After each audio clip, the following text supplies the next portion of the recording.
Salut et bienvenue dans cette vidéo.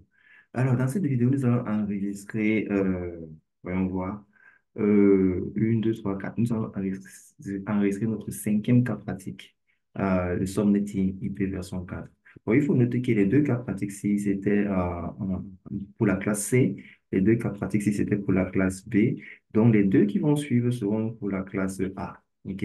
Donc, la vidéo numéro 5 et la vidéo numéro 6 porteront sur le subnetting IP version 4, le cas pratique subnetting IP version 4 de la classe A. OK, cela étant dit, je vais venir ici et je vais rechercher, je vais cliquer sur New Problem pour rechercher la classe A.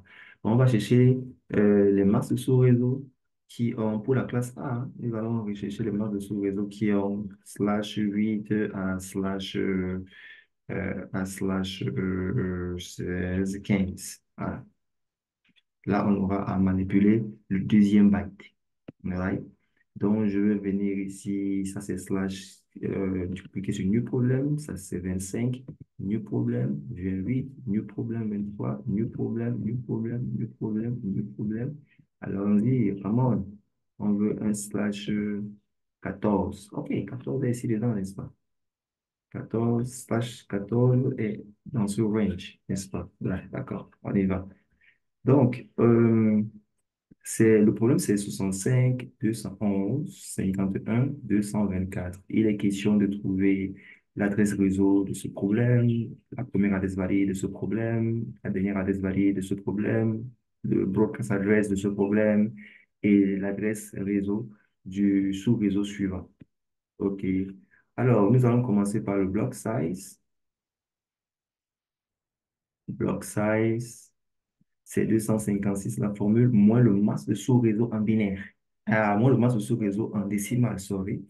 Et pour être plus précis, moins le byte du masse de sous-réseau en décimal, qui n'est ni 0 ni 255. Voilà. Là, nous avons le masse de sous-réseau sous forme slash notation. Nous allons trouver sa forme binaire, qui est 1, 2, 3, 4, 5, 6, 7, 8. 1, 2, 3, 4, 5, 6, 7, 8. 8 et 8, ça fait 16. OK, ça veut dire qu'on doit diminuer de un ici, là. On doit diminuer combien de un. Si on retire les 2 ici, ça va faire 8, 9, 10, 11, 12, 13, 14. D'accord. Donc là, on a 0 là, et puis on a 0 là, et puis on a 1, 2, 3, 4, 5, 6, 7, 8, et puis on a 1, 2, 3, 4, 5, 6. Je vais enlever un peu mon crayon ici. D'accord. 1, 2, 3, 4, 5, 6, 7, 8. Voilà. J'espère que je ne fais pas d'erreur. Voilà, 8, 9, 10, 11, 12, 13, 14. Allez, si on fait les erreurs au niveau du block size, on rate absolument tout le reste. OK? Donc, ici, ça va nous faire 255 points. Ici, quand on convertit ceci, ça va nous faire combien? Là, c'est un, là, c'est 2. Ça va faire 255 moins 3. OK, 255, 5 moins 3, ça va nous faire 252. Voilà. Point 0. Donc, le masse sous réseau, c'est 255.252.0.0. D'accord. En décimal, OK? Parce que quand il dit que le masse sous réseau, c'est 255, ça me donne l'impression que ceci n'est pas le masse de sous réseau, c'est le masse de sous réseau sous forme slash notation. Si c'est le masse de sous réseau sous forme binaire. Et voici le masse de sous réseau sous forme décimale. D'accord. Je vais essuyer tout partout là. Voilà. Alors, quel est le byte que nous allons increment? Bon, trouvons d'abord comment on appelle, le block size. 256, c'est pas un ici, hein, c'est 256. Voilà. Moins 252, ça donne 4. OK? 6 moins 4, ça sont les calculs rapides. Je n'ai pas besoin de la calculatrice, tout ça. OK. All right. Donc, on était où? Voilà. Quel est le byte que je vais increment? C'est le deuxième byte. Pourquoi le deuxième byte? Parce que il n'a ni 0 ni 255. OK? Donc voilà le byte que je vais increment. C'est le byte qui m'intéresse. Donc je vais increment jusqu'à ce que je trouve 211. Donc on va écrire le premier réseau. Le premier réseau va commencer à X. Le X représente 65. point zéro. C'est le deuxième byte qu'on va incrémenter, non? Donc, on va commencer à la genèse. Avant de commencer à incrémenter, on commence à la genèse, n'est-ce pas? À partir de zéro. Bon, dès qu'on met zéro sur le byte à incrément, s'il y a d'autres bytes derrière, on les met tous zéro, hein. C'est la règle. D'accord. Donc, le block size étant 4, le deuxième sous-réseau commence à 0 plus 4. Alors, le troisième sous-réseau, 0, 4 plus 4, ça fait 8. On va continuer à incrément, plus 4, plus 4, plus 4, plus 4, jusqu'à ce qu'on atteigne, je vais un peu soulever ceci, jusqu'à ce qu'on atteigne 211. Parce que c'est quand on va trouver le sous-réseau dans lequel se trouve 211, c'est ce sous-réseau-là qui aura l'adresse réseau, la première adresse valide, la dernière adresse valide, l'adresse broadcast, OK? Donc, on va incrément plus 4, plus 4, plus 4, jusqu'à trouver 211. C'est un peu long. Alors, ce qu'on va faire, on va trouver un petit raccourci là. Nous savons que chaque byte d'une adresse IP version 4, peut avoir des nombres standards qu'on trouve avec les deux puissances quelque chose. Donc, ce qu'on va faire, c'est trouver le nombre de puissance quelque chose qui est au-dessus ou bien est en dessous de 211. 2 puissance 7, ça donne 128. 2 puissance 8, ça donne 256. D'accord. Donc, on peut prendre 256 ou bien on peut prendre 128 ici en bas. Donc, entre euh, 211, il y a 128 qui est 2 puissance 7 et il y a 256 qui est 2 puissance 8. Voilà les nombres qui euh, englobent 211. Alors, au lieu de faire le décompte 0 plus 4, 4, 4 plus 4, 8, 8 plus 4, 12, 12 plus 4, jusqu'à ce qu'on atteigne 211, de toutes les façons, si on incrémente ainsi, on va arriver au niveau de 128.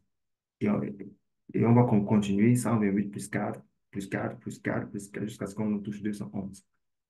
Pourquoi pas commencer à 228? Parce que de toutes les façons, si on commence à 0 plus 4, plus 4, plus 4, on va toucher 128. Pourquoi pas commencer à 128 une fois? OK? Bon, maintenant, on a le choix. On peut commencer à 128 ou bien on peut commencer à 256. Si on commence par 256, nous allons plutôt faire moins 4, moins 4, moins 4. Si on commence par 128, on va faire plus 4, plus 4, plus 4. Alors, hmm, qu'est-ce qui est beaucoup plus proche? Avec 128, il faut d'abord toucher 200. Hmm. Avec 156, on est déjà à 200. Il faut juste descendre un peu pour toucher 211. Vous voyez un peu l'astuce? Donc, je veux plutôt decrement. Je veux commencer par 256. Parce que c'est beaucoup plus proche de 211 que 128 ne l'est. OK? Donc, 256, 256 moins 4. Ça va mettre long, hein? Je vais prendre ma calculatrice là. Bon, voilà. Ça pourrait ne pas mettre long.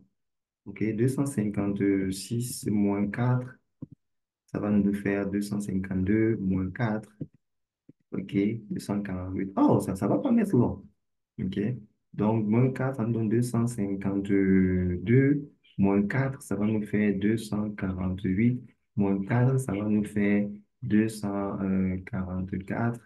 Et moins 4, ça va nous faire 240. OK. Et on est déjà là, notre part. Ah non, non, on a 211, on va à 211, oh là là. 240 moins 4, ça va nous faire 6, 3, 2, moins 4, ça va nous faire 2, 3, 2, moins 4, ça va nous faire, c'est comme ça, hein. Si on est à l'examen, c'est comme ça qu'on sera en train de, de transpirer. 232 moins 4, ça va nous faire 228. On y est presque. OK. On y est presque. 228 moins 4, ça va nous faire euh, moins 4. Ça va nous faire 224. Je prends mon stylo, ça va nous faire 224 moins 4, ça va nous faire 220. Et on va prendre 220 moins 4, ça va nous faire 6, 1.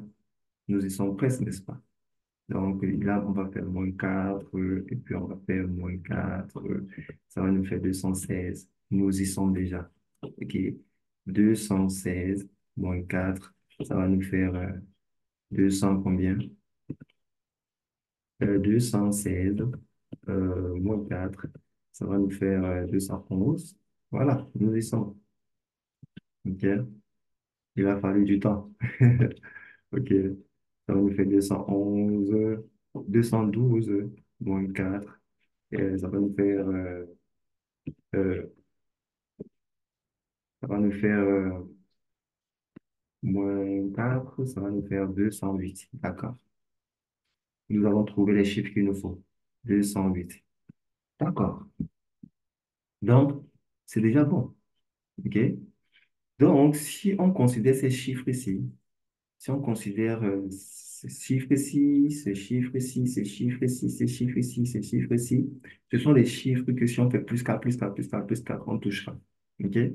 Donc, point, point, point, point, point, point, point. Alors, 211 ici, il est entre 208 et 212. Vous voyez un peu? Donc, quelque part, quand on descend, on va toucher x point 208 point 0 point 0. Et si on continue à faire plus 4, en bas, on aura 212.0.0. Et 211, il est ici. Vous avez un peu vu un peu l'astuce? Bon, si vous avez le temps, vous pouvez faire 0 plus 4, 4 plus 4, 8 plus 4, 12 plus 4, etc. Plus 4, plus 4, parce que vous touchez 211. Mais moi, je peux faire un peu contourner. OK? Donc voilà où nous sommes. 211 est ici quelque part. C'est bon? Alors, ce que je vais faire maintenant, je vais effacer. Maintenant que j'ai trouvé le subnet dans lequel se trouvent les réponses, je vais supprimer tout ceci. Comment? Je viens ici, je supprime ça aussi. Et je supprime aussi ceci, en espérant que je n'ai pas fait d'erreur de calcul. Parce que si j'ai fait l'erreur de calcul, tout ça sera dans l'eau. OK. Donc, OK. Donc, je viens ici. Ce réseau-ci finira, ou ce réseau-ci finira à 211. OK. Puisque celui-ci commence à 212, celui-ci va finir à 211.255.255. D'accord. Donc, le next subnet, en fait, c'est 212.0.0. D'accord. Donc, nous avons 65, 211. Voilà le 211 ici. Parce qu'après ça, on a 212. Donc, voilà le subnet dans lequel se trouvent nos réponses. Voilà le subnet. J'ai l'encercle. Voilà le subnet où se trouvent nos réponses. Voilà. Maintenant, nous allons écrire ces réponses-là. Et voilà, je vais venir ici. L'adresse réseau, c'est 208.0.0. Donc, 65.208.0.0. OK, la première adresse valide, c'est 208.0.1. OK, 65.208.0.1. Et la dernière adresse valide, c'est 211.255.254.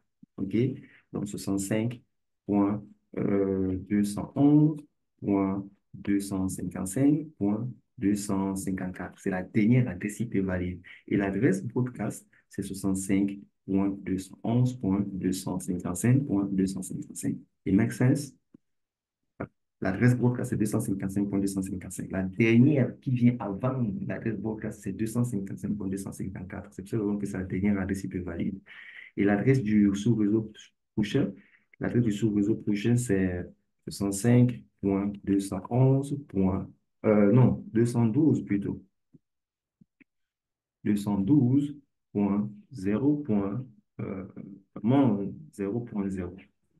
Voilà. Maintenant, on va check. La première réponse, c'est OK. La première réponse, c'est OK. Ils ont trouvé la même réponse que nous. D'accord. On check. La deuxième réponse, c'est OK. OK, ils ont trouvé la même réponse que nous. Bon, je regarde encore bien avant de check les last host 250. OK, non, c'est bon. Je vais cliquer sur check. OK, c'est bon. Show, d'accord. Et la dernière adresse, l'adresse broadcast, check, c'est yes, show. Vous voyez? Bon, maintenant pour celui-ci, c'est oui, je check, c'est yes, yes, je clique sur. OK. Donc, vous voyez un peu comment est-ce qu'on a fait pour résoudre ce problème de la classe A. Euh, je mets une petite pause avant de clôturer. Au fait, nous offrons, ça c'est la pause de pub, nous offrons les formations Cisco CCNA et nous offrons les formations Cisco CCNP. OK. Et nous offrons ces formations en ligne, online, en live. Vous vous asseyez, nous nous asseyons via Zoom. On a une vidéoconférence et on vous et on passe à la formation, n'est-ce pas? On passe à la formation. Si vous voulez beaucoup plus d'informations concernant la façon dont nous passons nos formations, vous pouvez m'écrire directement. Vous pouvez aller sur votre Telegram, vous cliquez sur recherche. Mon ID Telegram, c'est underscore. C'est arrobase Yannick underscore. Yannick avec deux N, hein, underscore Noël. N'oubliez pas le underscore avant de mettre le Noël. Underscore Noël. Comme ça, vous mourrez dans la liste et vous pouvez m'écrire directement. Alors, c'était la cinquième vidéo. C'était la cinquième vidéo. Celle-ci portait sur la classe A. Euh, C'était tout pour cette vidéo. Et je vous donne rendez-vous à la vidéo prochaine, toujours pour résoudre un cas pratique de la classe A. Et d'ici là, je vous souhaite d'excellents moments. Bye for now. God bless.